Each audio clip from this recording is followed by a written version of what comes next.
Dumba Jumden de Jaba da Jumba Yanda Wan Zobe Zanje Rigba da Jabzo Demba Dewara Sheva Jiden Jemba Jebu Deve Galu Jurba Lana Meba Lana Menamje Dumba Zanje Jumden de Pejawa Shaja Duba La Chanzelo Chudo Jabzo Che Oi Dumba Jumden de Jin Sheba Da Jumba Yanda Ban Zobe Zanje Rigba Da Jabzo Demba Dewara Sheba Jiden Jemba Jibun debe galo jurwa lana meba lala menam je tumba zanje jumden de pejawa shaja doba la chaze lo judo jazo je ho tumba jumden de dijin sheba cha jumba yada wa zobe zanje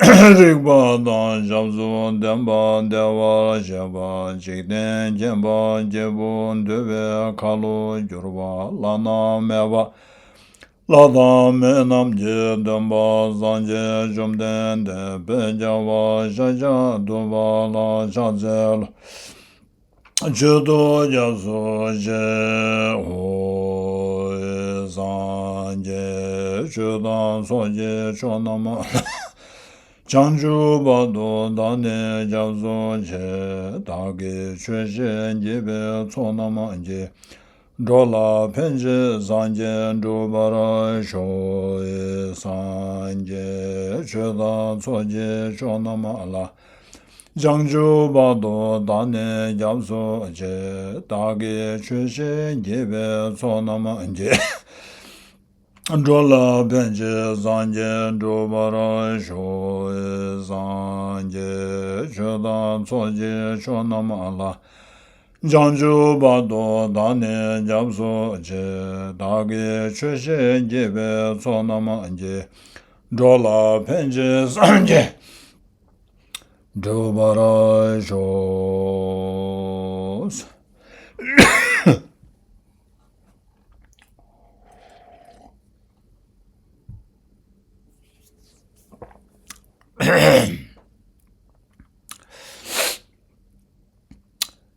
Good morning and welcome back to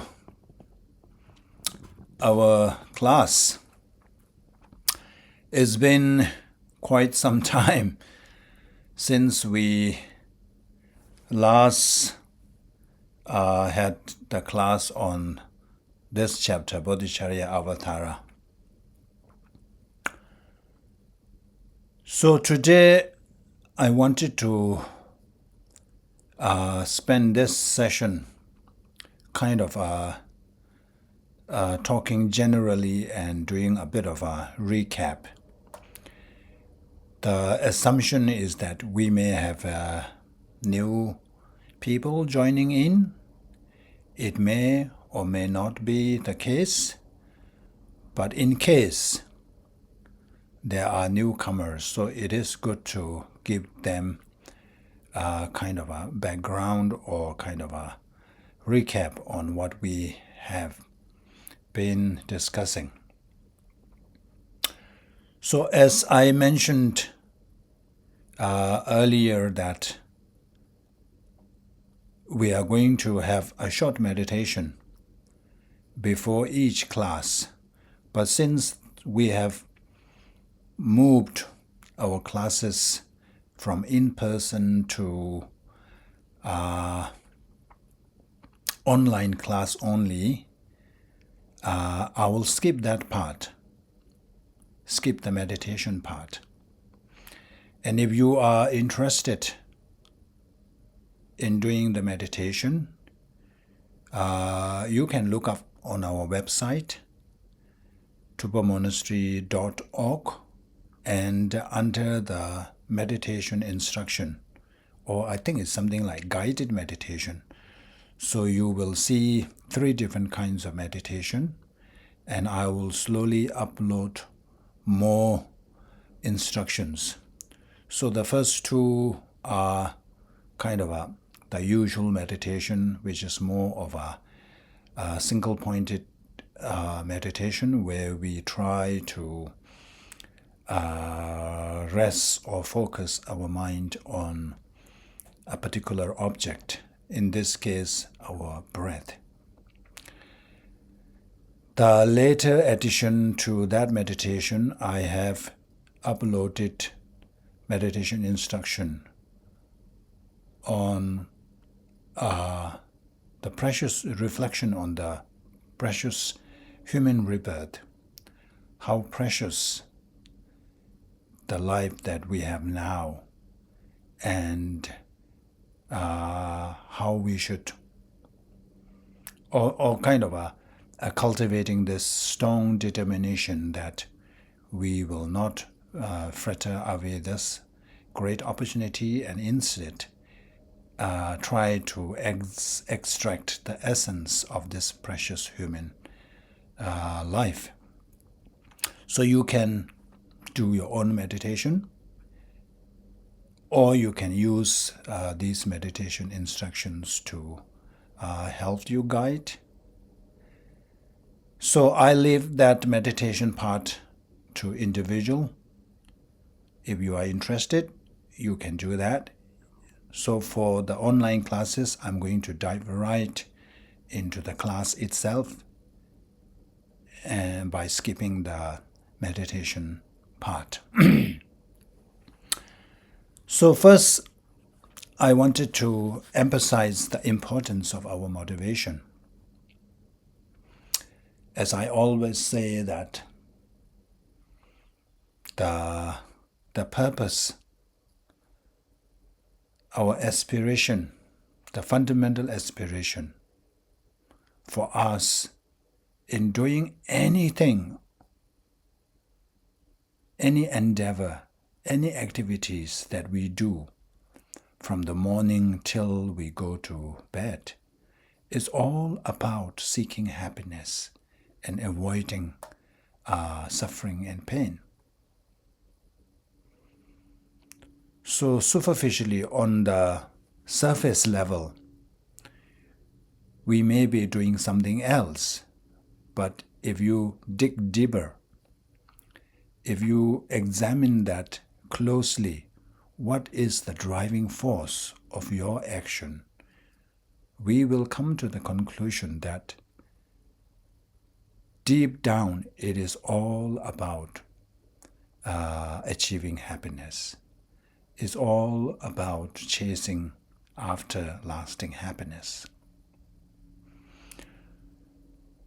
And we know very well that the worldly endeavors, the things that we chase after this life's purposes, do not guarantee lasting happiness. The only thing that guarantees us is our Dhamma practice. And also we know that whether our action becomes a Dhamma practice or not depends completely on our motivation. So no matter what we do, whether whether it is a great practice or something minor, virtuous action, it is so important to check our motivation and set up the right motivation, so that whatever we do, whatever we think we are doing, sometimes we think that we are doing a Dharma practice, we think that we are engaging in a virtuous action, but because of our wrong intention or motivation, that does not qualify as Dharma practice or virtuous action. So it is very important. And not only it is a key point of main factor in qualifying as a Dharma practice, also setting our motivation really help us to motivate into doing more Dharma practices. So we may be spending from today onwards, alternate Sundays, maybe 1 hour or so, but whether that becomes a Dharma practice or not is completely contingent on our motivation. Not only it is dependent on our motivation whether it becomes a Dharma practice or not, what kind of Dharma practice, whether that becomes the practice of a small scope, whether it becomes a practice of a medium scope, or whether it becomes a Mahayana practice. So in order to qualify our action as a Mahayana practice, it must be motivated by great compassion or bodhicitta. So we will talk about that. So it is important from this point on that we set up a strong determination that I will try to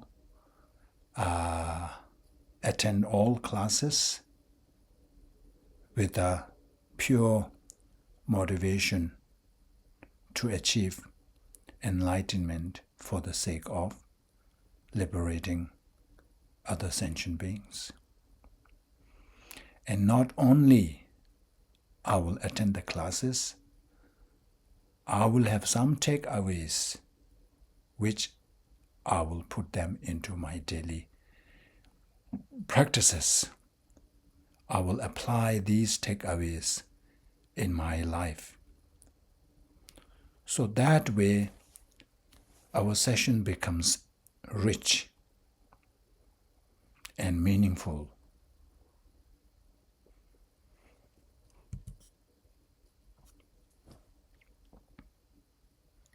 So here the process of training, transforming the mind. So in order to, let's say, generate or cultivate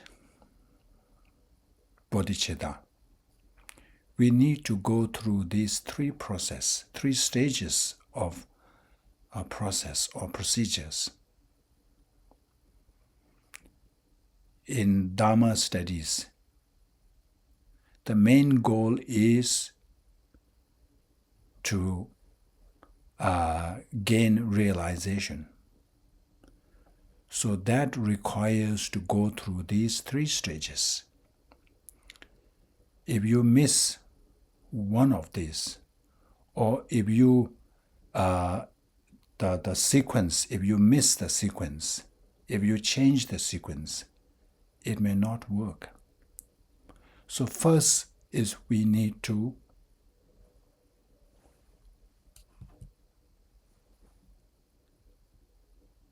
gain understanding derived through study or listening to teachings, we need to study. First, we need to really hear.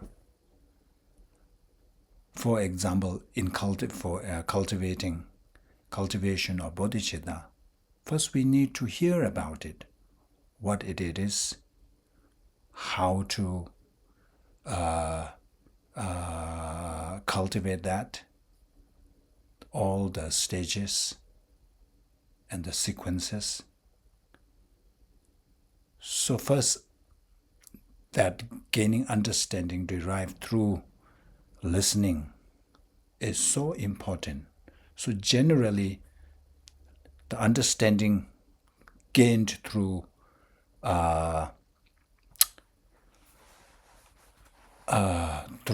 listening or hearing teachings. So that is so important. So I like this verse. It says, "Töbe chönam shebarju, töbe tigle dobarju, töbe töma yimba bong, töbe nyanyendaba tops." So these are the lines extolling the benefit of hearing Dharma talk, listening to Dharma talks. What happens is, töbe chönam shebarjus. So when you listen to Dharma teachings, it kind of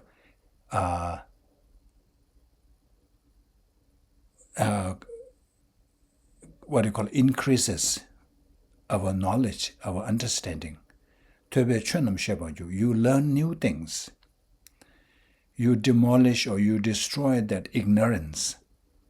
So you learn new things. You gain new insights. Because now that you listened and you have these understandings, what will happen is, because of listening to this, because of hearing this, because of understanding this, one will be able to restrain oneself from engaging in negative actions. When one is ignorant, one doesn't even know that what things need to be abandoned, what actions one need to be engaged in, because one is so ignorant of what is right and what is wrong. So after hearing all this, one becomes clear of what is to be abandoned and what is to be cultivated. As a result, one is more likely to choose to engage in virtuous and avoid engaging in negative actions. That is the result of listening to Dharma talks.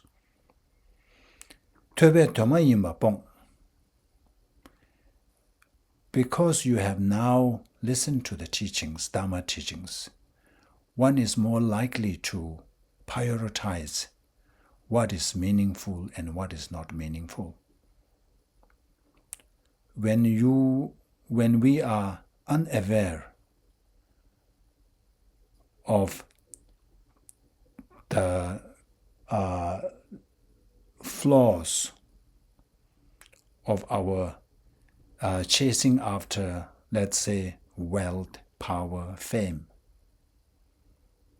we would continue chasing after these things, thinking that these are the source of lasting happiness. Whereas when we listen to Dharma teachings, we know that committing or dedicating our life in chasing after these worldly things will result only in more suffering. Then we are more likely to abandon that kind of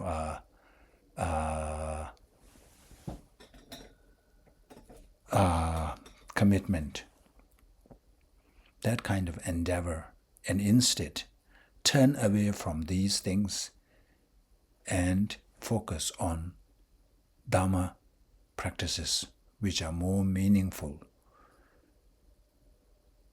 which are more likely to guarantee lasting happiness.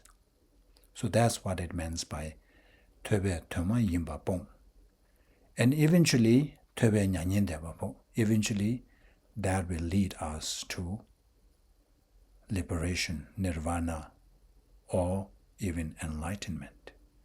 So these are all the benefits of engaging in listening to Dharma. And the very good part is that once you have that insight gained through listening to Dharma teachings, it says, Töbe timu munse tömeyins. So that understanding, it is like a lamp that eliminates darkness or that illuminates. So once we have that one, it is having a light in the darkness. Kumbula so mikir norji chok. It is also the supreme wealth, because otherworldly wealth, there is a risk or danger of being robbed or stolen by other people. Whereas this kind of knowledge, nobody can steal, nobody can rob you of. So it is the best treasure, best wealth one could possibly have.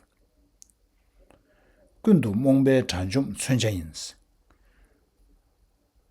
Not only it is the best wealth, it is also the best weapon in the sense that it can be the best weapon to destroy the enemy of ignorance.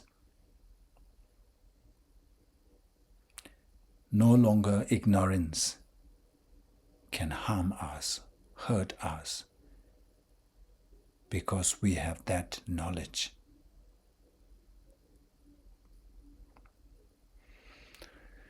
And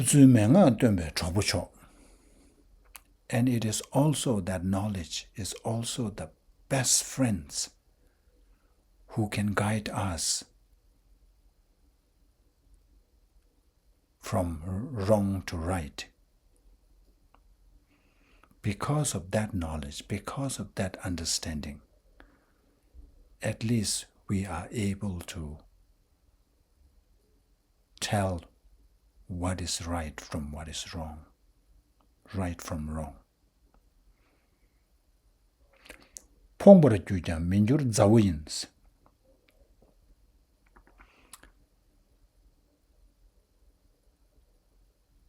This kind of understanding or knowledge, Dharma knowledge, is saying that it is the most loyal friend.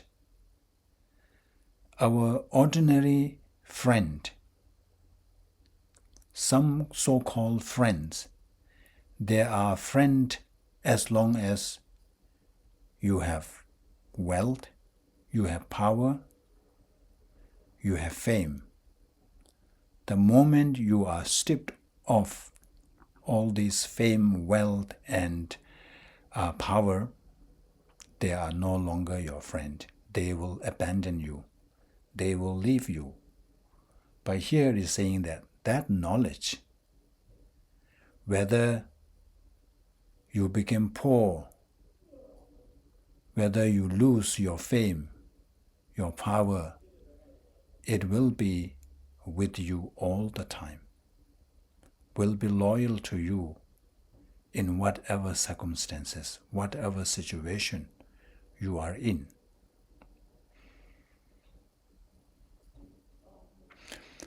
Nyoba meba nyanyen negi men, nyeba chimbe pungjong pungi cho, chadang peta terki cho janyin.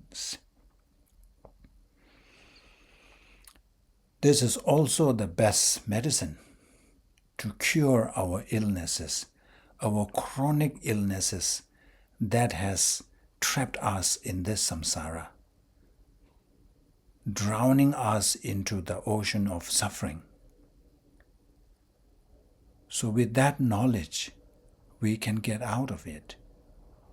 It can cure us from this chronic sickness, illness.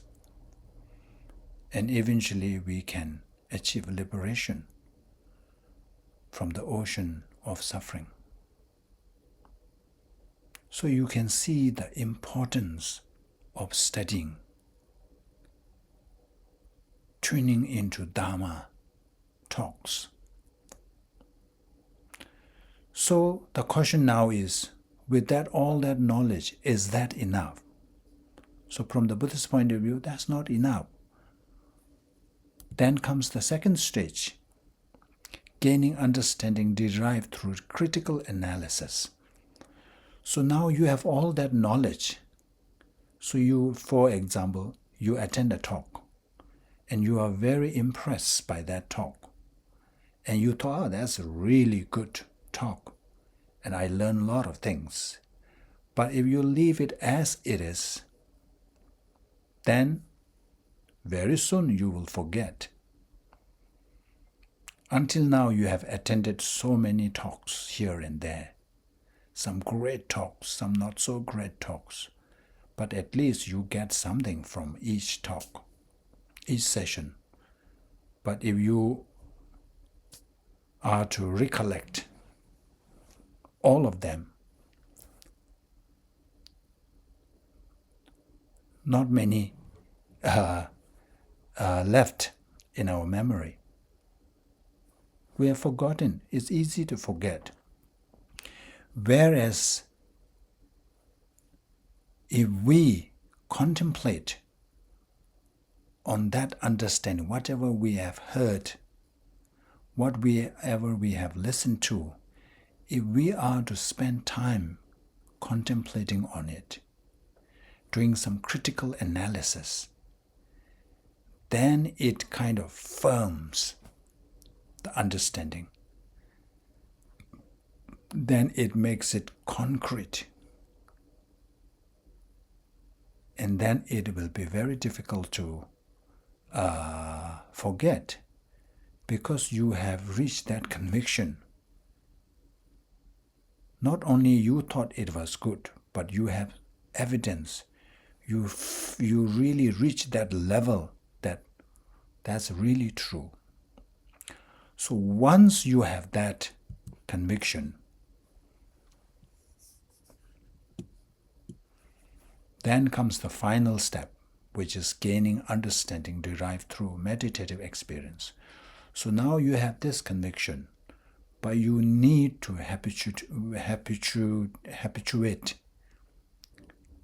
in that. You have to repeatedly familiarize with that, so that that becomes your second nature.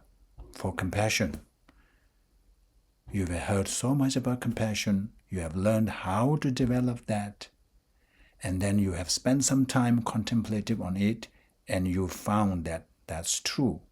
You have gained some conviction. Now, for that to become your second nature, become part of you, become your realization, one needs to engage in meditation. So these are the 3 steps through which we will be able to gain any kind of realization. Without these steps, without following these steps, it will be a kind of miracle if you achieve anything, if you gain any realization. So that's what I wanted to highlight, the importance. Sometimes people have so much enthusiasm. They have so strong interest in Buddhism, and then because they see all that end result which is being extolled, they wanted to see that being cultivated in oneself. But because they don't know the step, they jump step. And then when the end result doesn't occur, doesn't happen to them, they give up. So that's just because of kind of messing up the sequence. And in Buddhism, it is not easy. Like other traditions, you just make prayers.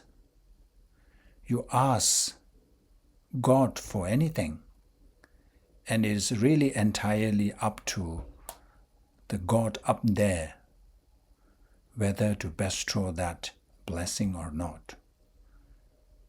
But that's not the perspective Buddhism shares. Buddhism emphasizes hard work from the individual themselves.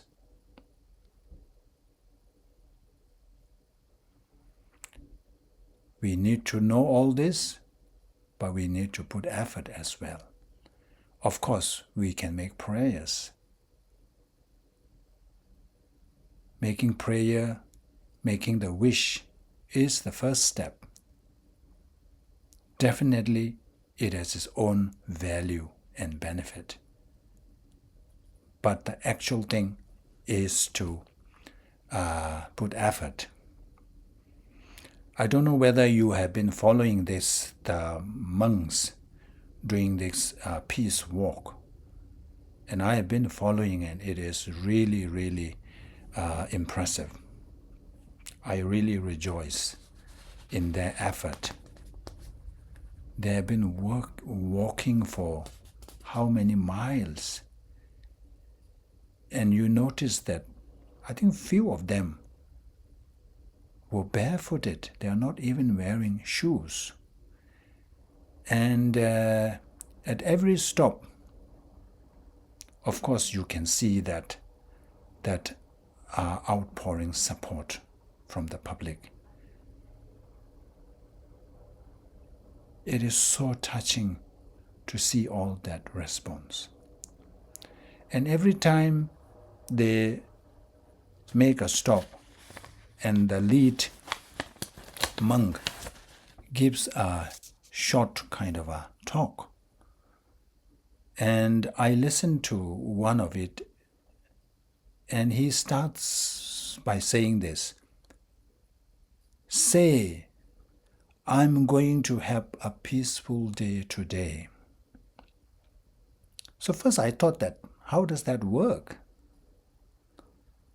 By just saying that. But then I realized that this is such a strong phrase. I am going to have a peaceful day today. So just that statement captures the Buddhist concept. Here is saying that whether one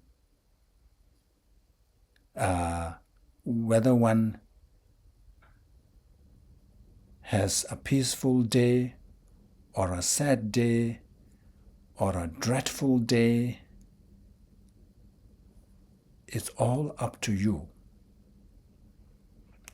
I am going to have a peaceful day. So that means you are being responsible. So just this statement saying that, yes, there are circumstantial factors, but mainly it boils down to you.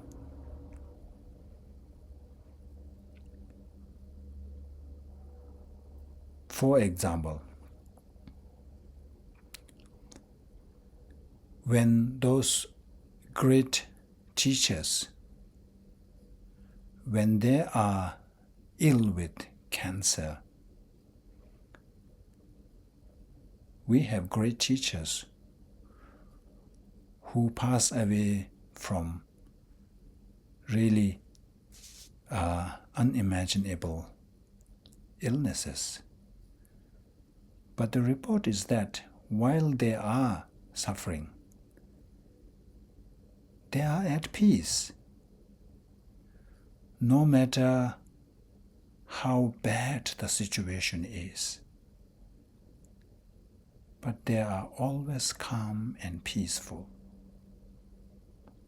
Whereas another person who has no much practice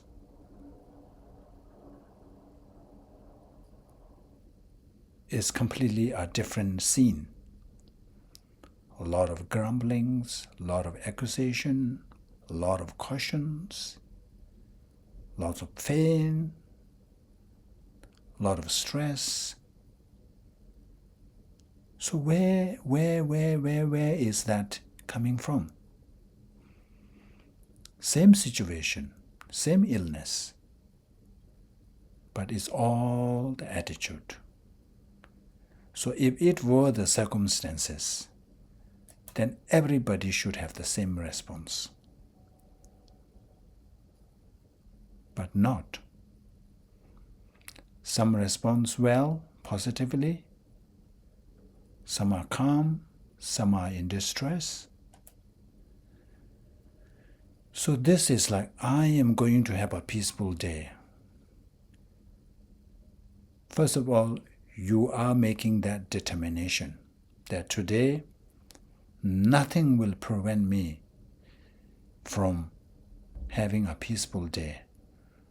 I am my own savior. Remember, we said that you are your own protector, you are your own savior. You are also your own enemy.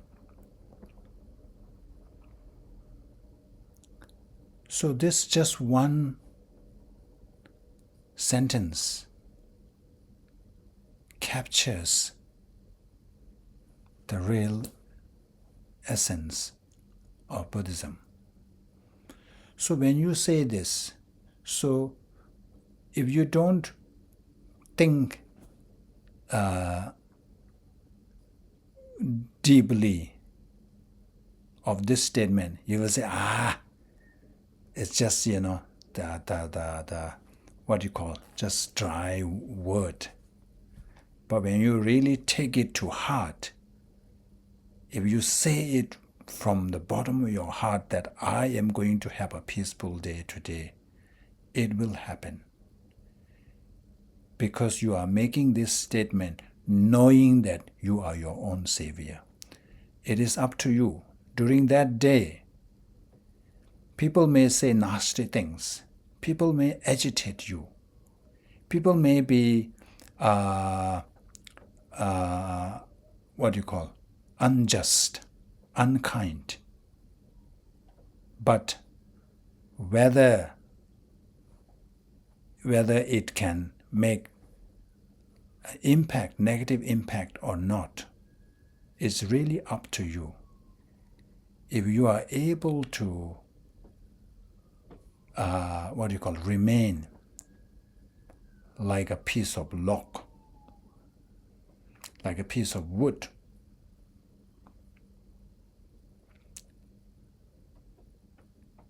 with the understanding that it's just a mere word. Whether it hurts me or not is whether I take it seriously. If I just let it pass, it doesn't do any harm.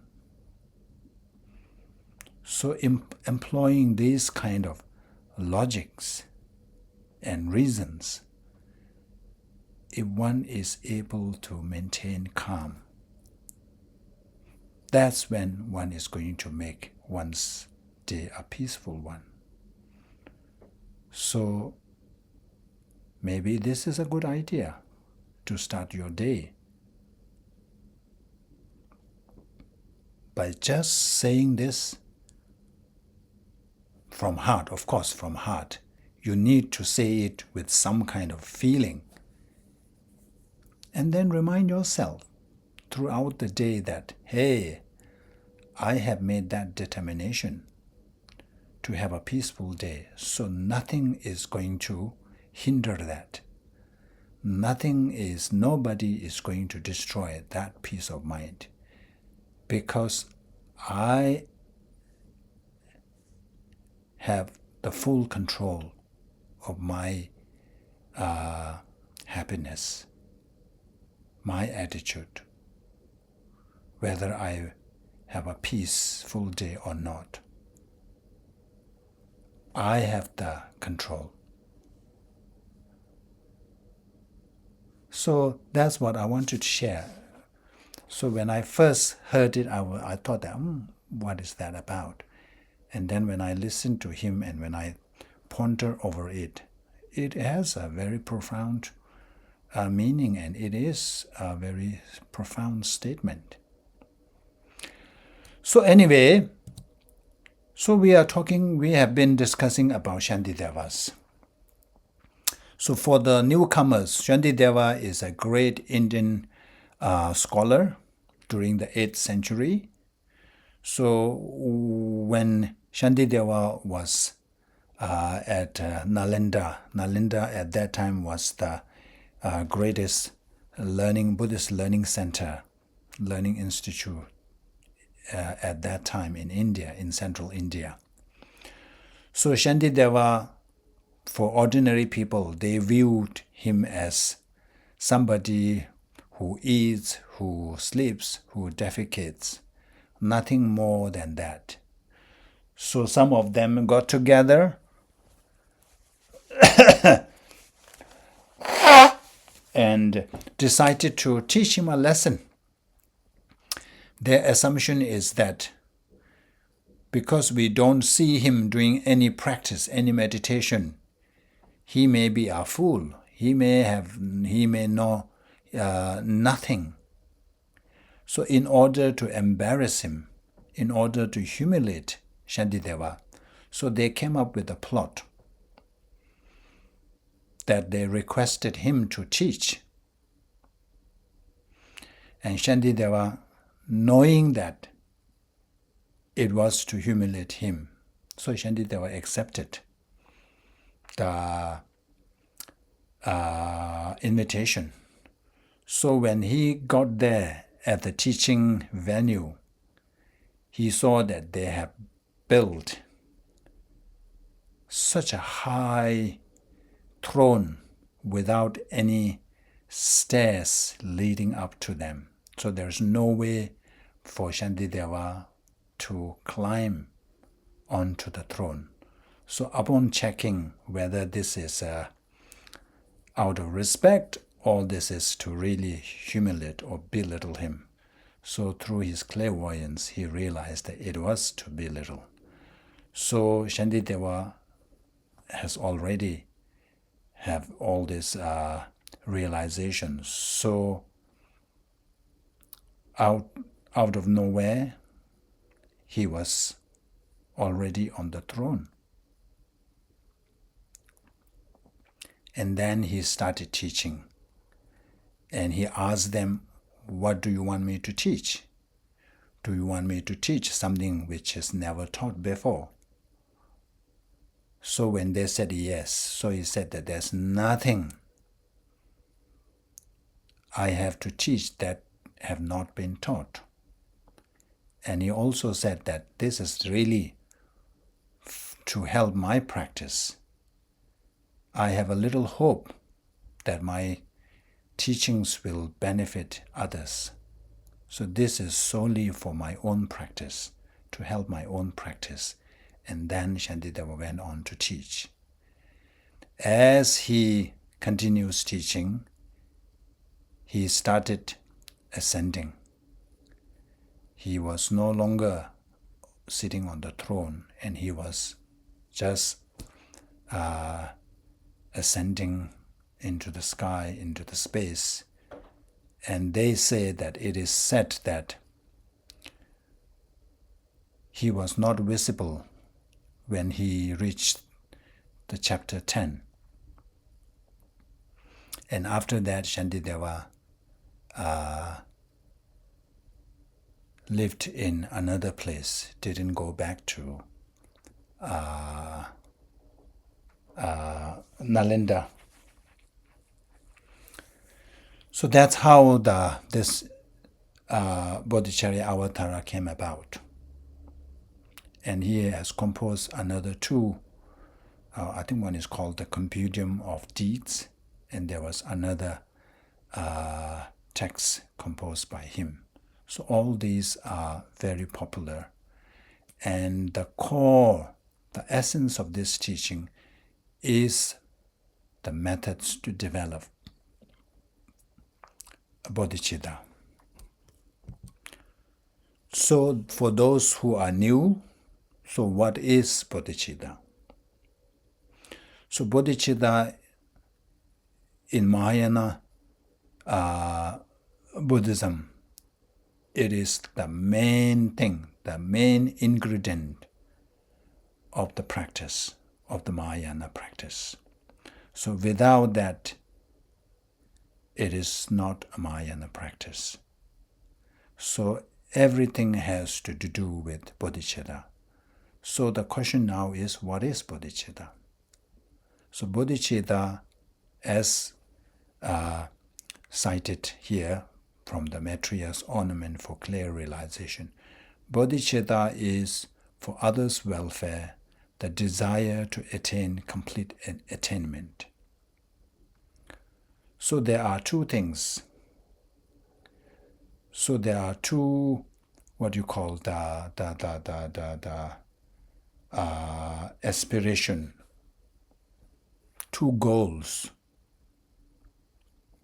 So the main goal is to liberate sentient beings. That's the primary goal. But in order to liberate all sentient beings, one sees the need to become Buddha himself. One sees the necessity to achieve enlightenment first, because with enlightenment comes all the potentials and powers and capabilities to help sentient beings. So the primary goal, although primary goal is to liberate sentient beings, one is first aiming to achieve enlightenment. So that's bodhicitta. Bodhicitta is this strong wish to achieve enlightenment in order to liberate sentient beings. In order to benefit other sentient beings, one is desiring, wishing to achieve enlightenment. One is striving towards becoming Buddha. That's bodhicitta. So what are the benefits? First, the entrance to Mahayana. So it's like a ticket. If you are going to a concert, you need a ticket, otherwise the gatekeeper wouldn't allow you to enter. So likewise, without bodhicitta, you cannot enter that vehicle, Mahayana vehicle. Once you have bodhicitta, despite who you are, despite where you are born, you could be ordinary person. You could be a pauper in the street.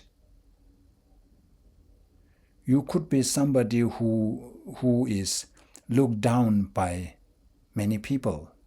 But as soon as you have generated this mind, you become the prince in the line of Buddha.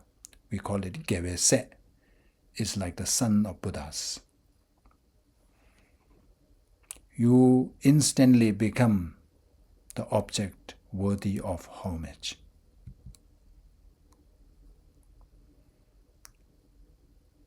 With bodhicitta, you surpasses all savakas and pratyeka Buddhas, hearers and solitary realizers.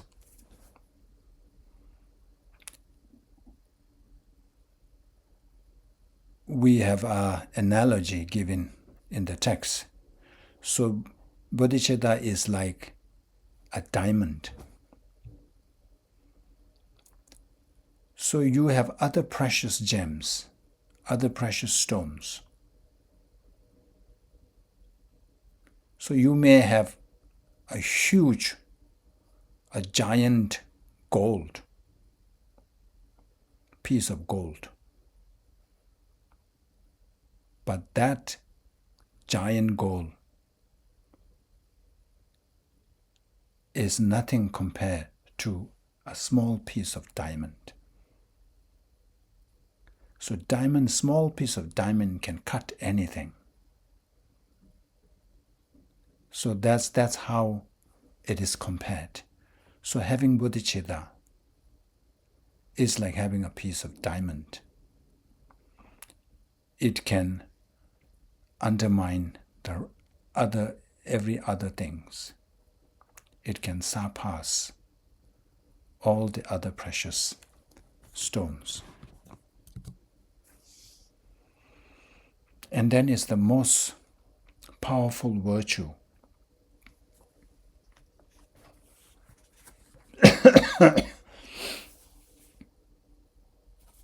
Remember, we have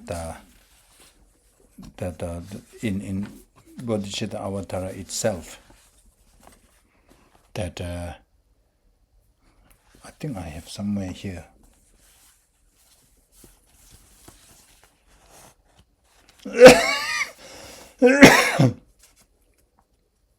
Here it says, virtue is perpetually ever so feeble, while the power of vice great and extremely dreadful.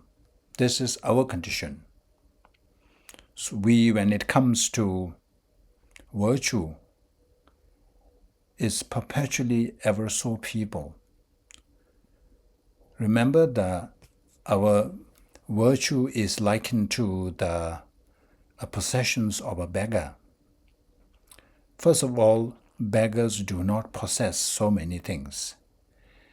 And the few things that they possess are either broken or dented or crack here, crack there, nothing of a quality. So that is likened to the virtues that we have. First of all, we have little amount of virtue. And the virtue that we have, the little virtue we have, are not perfect. The quality is not there. That one we can tell from our own experience. So let's say we do practice all the time. Every day you engage in Dhamma practice. Let's say you do your sadhana. You do recitation, mantra recitation. So in order to become that recitation practice a quality one, three things need to be present. First, the motivation. Second, the actual action. And then finally, it needs to be complemented by dedication. How many times when we do our Dhamma practice, all these three are present? Rarely. First of all, when we engage in practice, we fail to generate a good motivation. And even if we are able to generate some motivation when we are doing the actual practice, actual recitation, our minds are all over the place.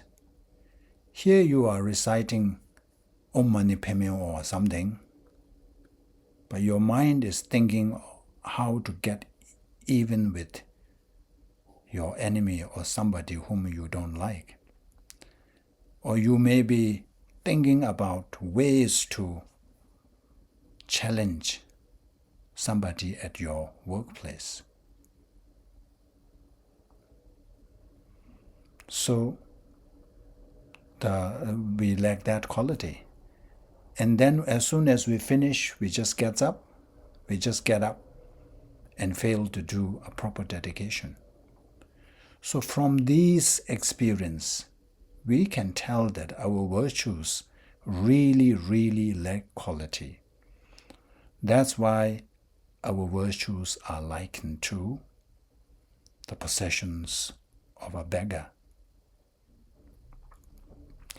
But when it comes to our negativities, negative karma, non-virtuous, it is analogous to the possessions of a king. The king, first of all, has so many possessions. Not only the king possesses so many things, whatever he possesses are all good qualities, top qualities. So that is likened to the negativities. I used to give this example. It doesn't happen here. Back in India, we have a lot of mosquitoes. So during the night when you are sleeping, when the mosquitoes hover around you making that sound, it's so annoying and so irritating. So what we do, first of all, we have this strong intention. I am going to get him. And you wait for the sound. And then you either catch or slap or something. And when you get it, you have this satisfaction. Finally, I got it. So you see, in terms of motivation, in terms of actual action, in terms of the concluding action, concluding mindset, all perfect. So that's why when it comes to negativity, when it comes to committing non-virtue, our quality is so good. So that's why, first of all, we have lots of negativities. And not only we have lots of negativities, our negative karmas that we have are really good qualities. So this is what it's saying. Virtue is perpetually ever so feeble, while the power of vice great and extremely dreadful. If there were no spirits of perfect awakening, so we're talking about perfection, the bodhicitta. If there were no bodhicitta, what other virtue would overcome it? So he's saying that without bodhicitta, no other positive attitude can destroy all that negativities, all that negative karma, all that non-virtue. So bodhicitta is also very powerful when it comes to purifying negativities. And then remember, just as a plantain decays upon losing its fruits, so does every other virtue wane. But the tree of the spirit of awakening perpetually bears fruit, does not decay, and only flourishes. So with bodhicitta, that's what happens. It will continue bearing fruits, accomplishes welfare of others and self.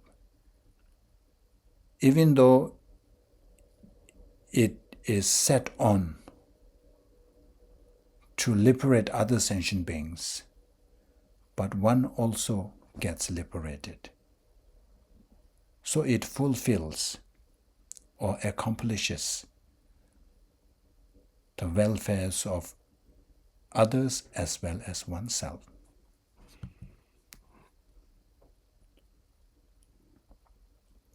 So that's what Lamrim Chenpo says. Therefore, it is not sufficient that the teaching be a Mahayana teaching. We are tuning into a Mahayana teaching. It says that is not enough. It is crucial that a person be a Mahayana practitioner. So not only the teaching be a Mahayana teaching, but the person who is practicing has to be a Mahayana practitioner. So that only becomes when we have cultivated bodhicitta. Furthermore, functioning as a Mahayana practitioner depends solely on realizing the spirit of enlightenment, which is bodhicitta. Hence, if you have only an intellectual understanding of this spirit, then you likewise have only an intellectual understanding of what it means to be a Mahayana practitioner. If the spirit is completely perfect, then the Mahayana practitioner is genuine.